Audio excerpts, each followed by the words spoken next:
मनसे अध्यक्ष राज ठाकरे यांना मनसे नेते बाळा नांदगावकर यांनी बाबरीची भेट दिली आहे। बाळा नांदगावकर यांच्यासोबत मनसेचे अनेक कार्यकर्ते यावेळी शिवतीर्थावर दाखल झाले होते। यावेळी राज ठाकरे यांनी बाबरी मस्जिद पाडल्याच्या आठवणी जागवल्या। तसंच आज बाळासाहेब असते तर खूप आनंदी असते असं राज ठाकरे म्हणाले।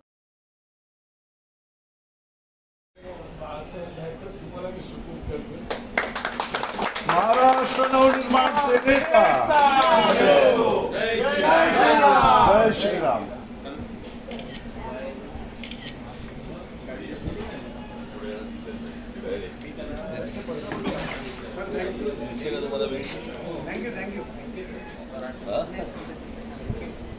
काय लिहिलेलं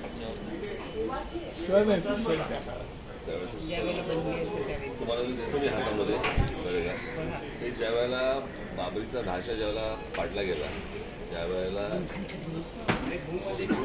जे शिवसैनिक गेले होते 6 डिसेंबर 1992 जेव्हा बाबरीचा ढाचा पडला त्यावेळेला जे महाराष्ट्रामधले जे शिवसैनिक गेले होते त्याच्यामध्ये बाळासाहेब लोकर पण होते आणि तो ढाचा जेव्हा पडला ढाचा पडल्यानंतर तेथे जो ज्या विटा होत्या त्यातली एक वीट त्यावेळेला बाळा नांदगावकर घेऊन आले होते। त्याच्याकडे त्याचा 2 विटा होत्या, एक आहे त्याच्याकडे घरी, दुसरी वीट आहे। आणि तुम्ही जरी वीट बघितली वजन बघितलं तर तुमच्या लक्षात येईल की त्यावेळेचं कन्स्ट्रक्शन काय होतं,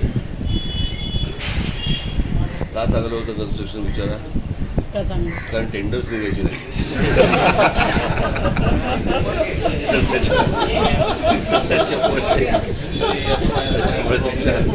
हातामध्ये मी देतो, तुम्ही याचं वजन करून बघा। हा तर ढाचा पाडल्याचा पुरावा आहे। आता मला राम मंदिर त्याच्या ज्या विटांमधनं बांधलं त्यातली पण एक वीट आणायची, म्हणजे जी उरली असेल ती। कारण अजून मला असं वाटतं मंदिर अजून बांधायचं आहे, पूर्ण व्हायचं आहे, तर एक वीट मला असं वाटतं मी लवकरच मिळेल। खूप आनंद झाला। आनंदात काय म्हटले असते असं काय काय म्हणजे डायरेक्ट साईडवरती गेलो तो